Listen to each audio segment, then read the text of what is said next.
Okay, so we're here with Anthony Sardinha, and he's a voice actor with such web series as Yu-Gi-Oh! Abridged and Team 4 Star's Dragon Ball Z Abridged, and his own JoJo's Bizarre Adventures. So thanks for coming here, Anthony, and talking to us. Well, thank you for having me. Yes. So, because you're in voice acting, when did you first get started in doing that?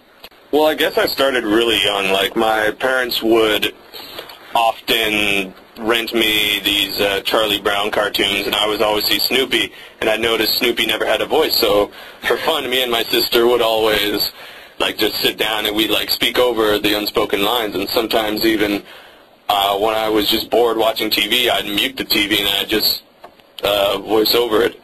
When I came to Canada around 8 years old, I ended up, my uncle gave me a recorder device, and that allowed me to just like make my own things and all that. Okay. So that really helped me. And then eventually I started, my friend got me one of those gooseneck microphones, and I just started making my own little radio plays. They were very bad or whatever, but they were fun to do. And eventually I got onto this whole like voiceovering, abridging stuff, and I'm like, wow, this is really cool. So, you know, I started up my own thing, and eventually it kind of snowballed, and it went pretty good.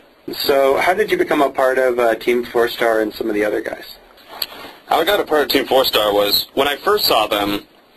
I think it was like 2 years ago. I was like, wow, this is so cool. All these guys like I know and all that stuff. And I thought, wow, it would be really cool if I got to work with them. Mm-hmm. One day I was on this website and I auditioned for this like free parody thing. Mm-hmm. And one of the guys, A.K.A. 101, who plays Nappa on there, he also got cast in that thing. And then the producer of that wanted all of his actors, so like me, Taka, and all these other guys, in a Skype chat or whatever, and he asked, you know, was like, how's everyone doing? And I'm like, oh, you're A.K.A. 101, that's so cool. He's like, yeah, man, I just got back from doing a class with a voice actress in Vancouver. I'm like, oh, that's cool, I want to be a voice actor too. And he's like, really? And so we started like talking and all that. We started talking about interests like voice acting, wrestling, TV shows, and all that. And eventually he's like, you know what, you're a cool guy. How about I introduce you to Kaiser Neko, who's the editor and one of the head writers for Dragon Ball Z. And eventually I guess that's kind of what got the ball rolling. I started showing them my stuff, and they're like, you know what, you're really good, you're talented, you know what, if there's ever like a part or whatever, then we can give that to you. And I'm like, awesome. And so my first part actually in episode 8 was I played dying fighter pilots. Oh, yeah. So I just made screams, and they're like, oh, that's cool, man. And then eventually there was this like big cast change that they wanted to do, because when they did the casting, they just thought, oh man, you should play this or you should play that. Mm-hmm. But they didn't have like an actual like structure for what the characters would be, and they didn't think of like how they would react with other characters. So as that went on, they started evolving the characters more, and they thought, okay, this is what we want this character to sound like. Who do we know that can make this sound that's a part of us? Because we didn't want to bring in too many other people. So they asked me to try out for Dodoria, and they had this idea for this like southern, this like really deep, scary southern sounding guy, and they're like, okay, cool, you can be Dodoria. And I'm like, awesome. So Dodoria was my first big thing. Mm-hmm. Can you give like a little like impression of how when you were first auditioning for Dodoria? Yeah, when I was first auditioning, it was for the Bardock special. So let me see if I can remember a line. I think Bardock is the least of your concerns. Let me tell you a joke. What tastes like vomit, feels like vomit, and ain't gonna wake up in the morning? And then the guy would respond, is it me? And then Dodoria would say, and that's the punchline. And then he would kill him. For anybody who doesn't know what Yu-Gi-Oh! Abridged or JoJo's Bizarre Adventures or Team 4 Star's Dragon Ball Z is, how would you kind of explain to them what it's all about? It is a parody. Okay. Plain and simple. All it is, what abridging is, it means to cut shorter. All right. So what Yu-Gi-Oh! Does is that they take footage from Yu-Gi-Oh! Let's say... this is Yu-Gi-Oh! Abridged. Yeah, Yu-Gi-Oh! Abridged. Okay. Let's say they take 3 episodes, and they would take the most important scenes from those 3 episodes and splice them in within like a 10-minute time period, because 10 minutes is the most YouTube has, but now it's 15, so right. Yeah, 15 minutes now. And so pretty much what they would do is they would take like the biggest scenes, they'd cut out all the filler, they'd add it in, edit it themselves, write their own jokes, but they'd have to make sure that the plot is still the same, but they're allowed to like change it up a bit. Like they can change the dialogue, but as long as the plot stays the same, like from like point A to point B, as long as that's still the same, it doesn't matter in the middle how it happens, then it's still considered bridging. So pretty much all it is just shortening it down and changing the writing and editing and all that for the user's own personal laughter. Like in the beginning, most people would just do it just to make themselves laugh, but as the bridging itself started getting more and more popular on YouTube and all those other sites, eventually, you know, fans started loving it, and then from those fans, they started making their own abridged series. Like, that's how it all starts. Right. One person does something, then the fan of that person will do another thing, and it would just keep branching off. So with all the characters that you've played with on the different series, like Dodoria you mentioned, Ginyu, who you recently did, Gozaburo Kaiba, who have you kind of liked the most? Recently I'm starting, I really like Ginyu so far, because he's just like, actually a little story with Ginyu is that there was a lot of big, they didn't know exactly what they wanted to do with him, so, and he just had to, and he kept getting like thrown around in different, to different people, like, this guy was going to do it, well, what if we tried doing this? Okay, then he can't do that, so another guy has to do this. And so they finally came up with like the one thing, and then they asked me to try out. I tried out, they liked it, and I got it.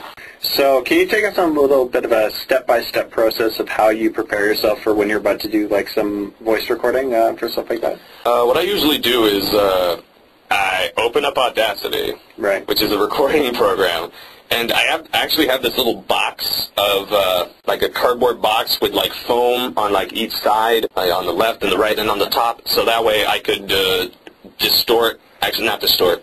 get rid of as much room echo as I can. Okay. You know, plug in my mic and all that stuff.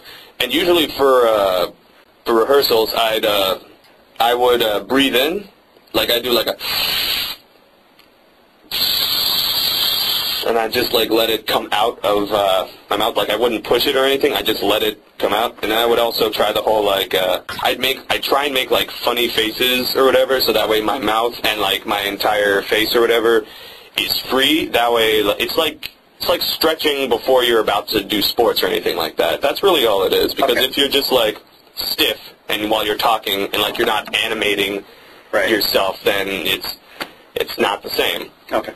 And you also always have like a lot of water with you. Like if you're doing, for example, like some yelling lines, you'd always want to do those last, because if you do those first, then your voice will pretty much get shot out and it'll crack, and then you'll have to wait till like a couple hours or tomorrow or anything like that. If I'm ever recording, I make sure I don't drink any like dairy or anything, because then it'll just get stuck and it'll create all that mucus and everything, and yeah.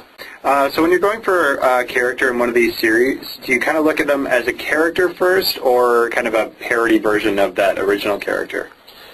I always look at them as a parody of the character. Like, even when I watch, like, old movies, like, I recently saw Sunset Boulevard, and I was watching it, and I realized I have seen so many, like, parodies and satires of this before the original that I just looked at that entire thing as the parody itself. So for me, I watched Yu-Gi-Oh! Like, years ago, so I barely remember anything. But I remember Gozaburo, and what Little Karibo wanted was he wanted something like... He wanted like one of those dads from like the 50s where they would be, you know, like, Jimmy, here's a quarter, go get yourself a job or something like that. So I would always look at the character as a parody first, but if they wanted me to like look at the character beforehand, like to research or whatever, I'd be like, okay, sure, and I'd watch it and I'll be like, oh man, this guy's badass. So I know exactly the kind of tones that they'd want me to use for him. So not so long ago, you got invited with some of the other guys from Team 4-Star to YumaCon. What was that experience like? That was a very fun experience for me. The biggest concern I had, though, was my school schedule. So, like, when they told me that I would be a guest at this con during the time, I was like, oh, okay, sure. I would go and look in my calendar to see if, like, I had anything due that day, so I'd know, like, okay, I can't go this entire weekend. And I realized, you know, like, weekends are, like, if you have to do something in the weekend, you have to do it. Like, if it's filming or editing or anything like that, like, you can't miss that day, and you can't miss, like, those 3 days. So I was lucky enough to actually have no class on Friday, and on Thursday, I left, but it was a lot of fun. I got to meet the guys. You know, we chatted, got to talk on panels and everything. Got some shirts, signed some autographs. It was a lot of fun. So, going to JoJo's Bizarre Adventures, you were behind a lot of the voices of those characters, and were you responsible for a lot of the editing and writing and stuff like that too? Yeah, JoJo is pretty much. I did everything myself. I was the writer, editor, director, producer, voiceover artist, all that jazz. I'd usually get, like, some people to come in, like, if there was one character, like, if they were just extras, I'd ask, like, a friend of mine if they'd like to do it, and if they said yes or whatever, I would be like, okay, cool, here's your lines, blah, blah, blah, I'll run you through them, so that way they understand, like, the proper punchline. Like, if a woman character was there, I'd usually ask one of my female voice actor friends if they could play this role. And I'd usually think of, like, how the person would sound or, like, what, like, the big jokes would be with that person. So I would base that on who I know and what they can do. But, like I said, writing and voicing, that's, I do pretty much the majority of all of it. Like, I play all the good guys, all the bad guys. Sometimes I'll play, like, little extras if I can't find anybody who can deliver that kind of idea that I had in my head. So, yeah, pretty much that's it. So, for anybody who's looking into getting into voice acting, what advice would you give them? I'd say practice, and yeah, I'd practice. Like, when I was looking into it, I'd watch the like videos on how to like on how singers ready themselves. So I would take that knowledge and I try and apply it to voice acting. So it's kind of helped me. I'm still on my way because, you know, when you think you're good, you can always get better. And once you get better, there's always someone better than you coming after. So, if you really want to get into it, I'd suggest you make a demo reel. You're going to need a good mic and a good recording space. Like, you can't just do, like, one of those really... Like, for example, you wouldn't want to use a DAR to make a demo reel because then the quality will just be absolutely crap compared to, like, the stuff you would hear on TV. Also, you should probably know what you want to get into. Like, do you want to get into animations, dubbing from foreign films or anything like that, commercials, radio advertisements? If there's one thing you really want to focus on, I'd say focus on that. But if you want to be in, like, the whole spectrum, then you'd want to make, like, various demo reels. You'd want to make an animation demo reel for, like, animations and all that. You'd make a commercial reel for, like, TV commercials and radio and all that. You'd make a narrative demo reel if you wanted to do, like, narratives and audiobooks and all that. You'd need to know what you want to do before you can do it. Plus, you'd also need an agency. Now, before you get into an agency, they'll always ask you if you've taken any voice acting workshops, and those can be pricey. Those about, like, $300. You should take at least one, but preferably more than one. So that way, they'll give you advice, and you'll learn from other people as time goes on, and you'll see how good they are, and you'll want to take what they know and add it to yourself. So for anybody who's wanting to check out some of your work and the work you've done for the other series, where would they have to look up online?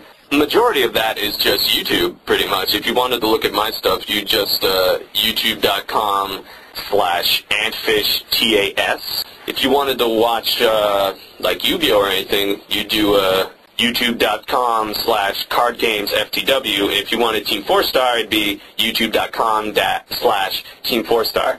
Team 4-Star and Yu-Gi-Oh also have their own website, so if you Google, like, Team 4-Star website or Yu-Gi-Oh Abridged website, then you'll find them, and there's forums, you could talk to people, there's advice they can give you, you could even, like, you could even show off your own Abridged series, and if you're lucky enough, the guys might even be like, you know what, this is pretty good, maybe if you try doing this. So in a way, it's almost like critiquing and stuff.